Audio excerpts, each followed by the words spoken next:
top 1% of all public schools in Ohio for student progress. The classes are structured with rigorous academic expectation. The prep schools focus not only on academic success, but also on developing character. Scholars, as they are known and called, are empowered to think critically, assume social responsibility, and serve as advocates for themselves and for the community. From their very first days in kindergarten, they learn that the goal isn't just to graduate from high school, but rather to get a college degree. The sport does not end there. The scholars are followed through high school to make sure they stay on track to go to college. The prep school achieves their goals because of highly dedicated teachers and staff who believe that all children, regardless of socioeconomic status, can perform at the same level as their wealthier peers when and if they are equipped with the right tools. Additionally, for the past 2 years, Ernst and Young employees have volunteered to bring an after-school program to the prep schools called Cyber Chase. Students involved in the program have expressed interest in engineering and science. That's why they're in it. Together with the volunteers, they build bridges out of toothpicks and teepees out of newspapers. But the most important aspect of this partnership has been exposing the children, exposing these scholars to professional role models in the community. Another school model that is having great success that I've looked at is the Cristo Rey model. These are Catholic schools, with one in Cleveland, one in Cincinnati, one in Columbus. I visited St. Martin de Porres High School here in Cleveland, as well as the school in Columbus. What's their secret of success?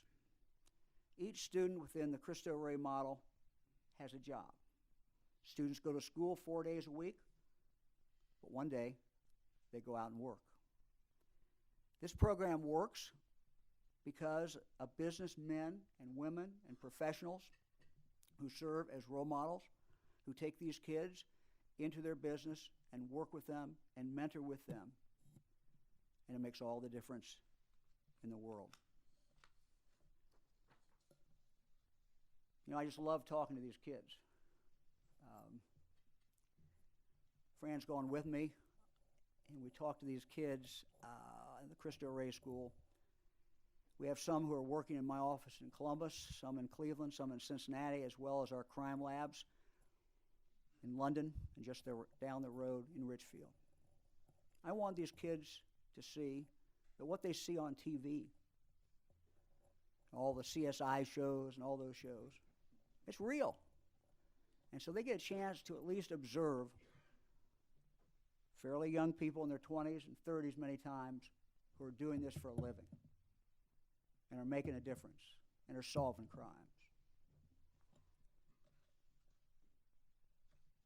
When you do this with these kids, their self-confidence goes up, and their out-of-school jobs are really opening up a whole new world to them.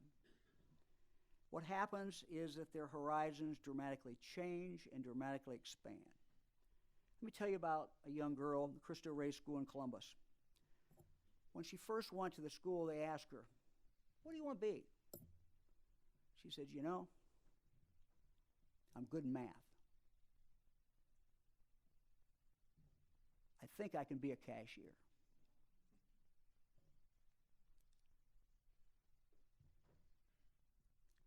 Today, after being in this for a couple of years and after having the work, being part of the work study, you ask her, "What do you want to be?" She says, "I'm good in math. I want to be a CFO."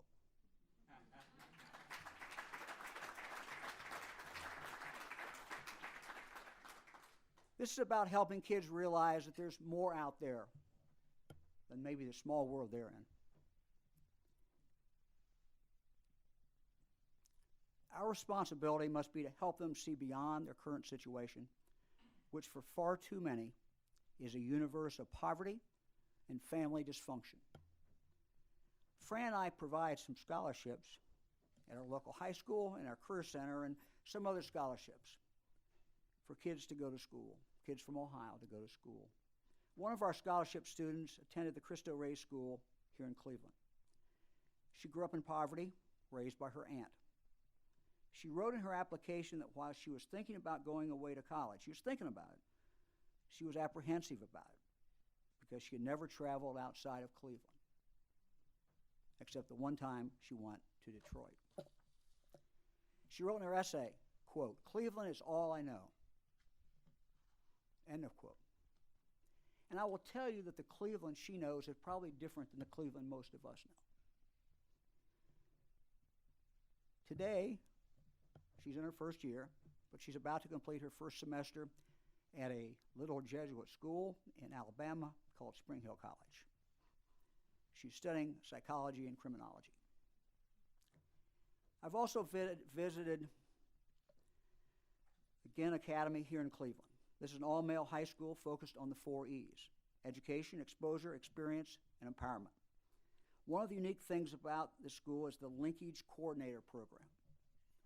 Coordinators become mentors, they can become advocates, they get involved in the lives of the students, they track social behavior, attendance, academics, and family life.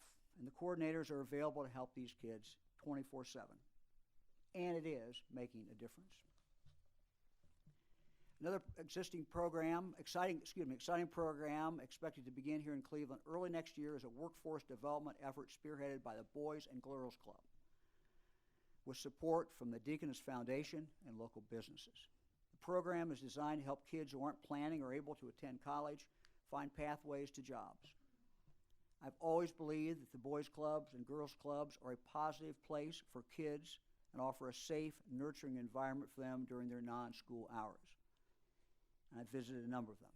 That's why in 2013, my office awarded $4.35 million grant to the Ohio Alliance of Boys and Girls Clubs to expand to areas not previously served and to add kids that were not being served.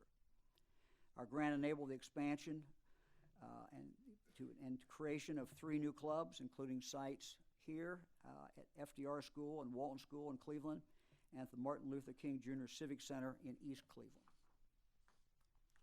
Now, while each of these examples, these efforts is unique, they have a common element: a connection with people in the community, people who become involved from the community, whether in business or professions, who become involved in the lives of these kids. In some cases, the business gets involved directly through their local community colleges to help create jobs and train kids for those jobs. Last year, for example, I toured RP plus M, a cutting-edge manufacturing and 3D printing company in Avon Lake. This company can take blueprints from a computer and print them into metal parts for a helicopter, plastic cases for a cell phone, or advanced components for a CT scan. Matt Levin, the CEO, was kind enough to take me through the plant. As he was walking me through the plant, I was looking at people who work there, and I asked him, "Where do you get these people? Where do you get people to work here?" I said, "It looks like you just couldn't walk off the street and come in and do this job." He says, "We grow our own." What's that mean? Here's what he said. Look, it can be tough to find the right people for our jobs, but the right people are here in Ohio. We just had to help train them. He told me how his company has partnered with schools from middle school all the way through college. His company designed or helps teach engineering curriculum at Case Western Reserve and Cleveland State University, as well as Lorraine Community College. Matt's company also provides internships to students at these schools. Some of them turn into full-time jobs after graduation. And from the company's standpoint,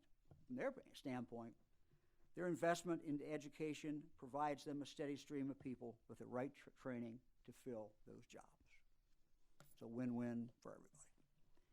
While Matt and his company are a perfect illustration of the positive, important role business can play in education, the tragedy is that because of the opportunity gap that I've talked about, because of the inequity in education, and because of the drug problem, we still have a permanent, or at least a semi-permanent, group of people in this state who will remain underemployed or unemployed because they don't have a high school diploma or because they can't pass a drug test. For the last 4 or 5 years, I travel around the state, and as I meet with business people, I'll ask them, "Do you drug test?" When somebody comes in, applies for a job, you give them a drug test. Some do, some don't. Those who say, yeah, we do, I ask the next question. Okay, tell me, of the people who come in and apply for a job, what percentage of those people, either when you tell them they have to take a drug test, run out the door, or are so stupid that they take the drug test and fail it? What do you all think the percentage is? Consistently, and that's close, consistently, I hear the number 40%. Now you think about that. Let that sink in. 40%. In a permanent group or semi-permanent, there's always hope. But they can't get a job and certainly can't hold a job. What a waste for them. What a waste for the state of Ohio. It's just amazing.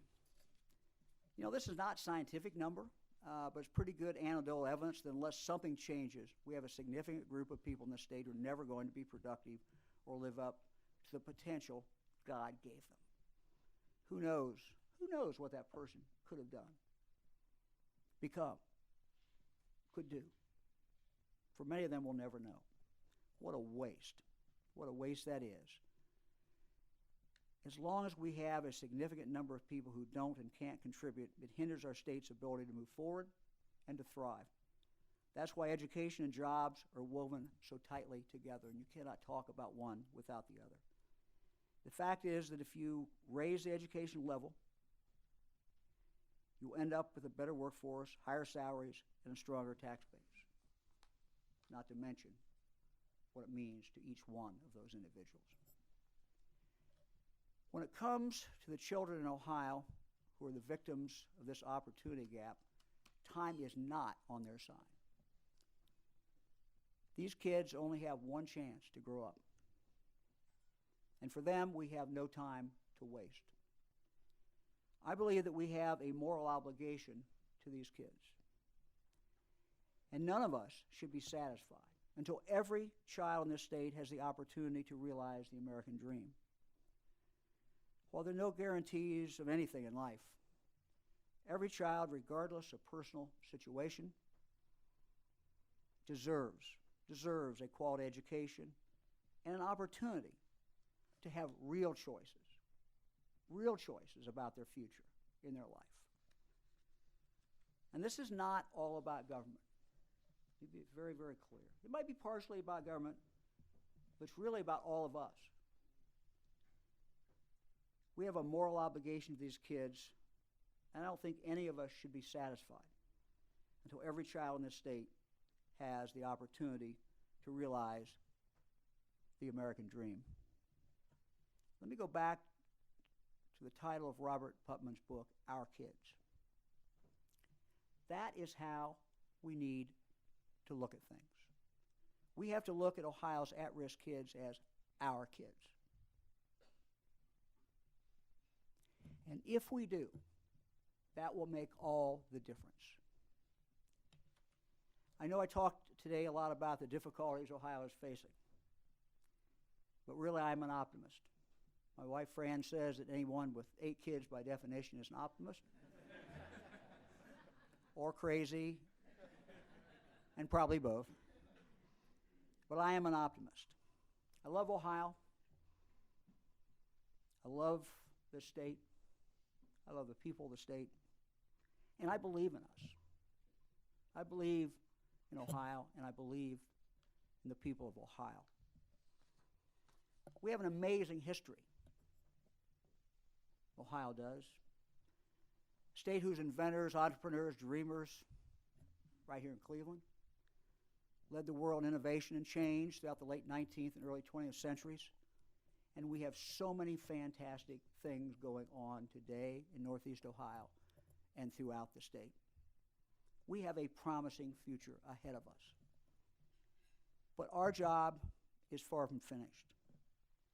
There are a lot of very good things going on for at-risk youth all over Ohio, as I point out just a few. But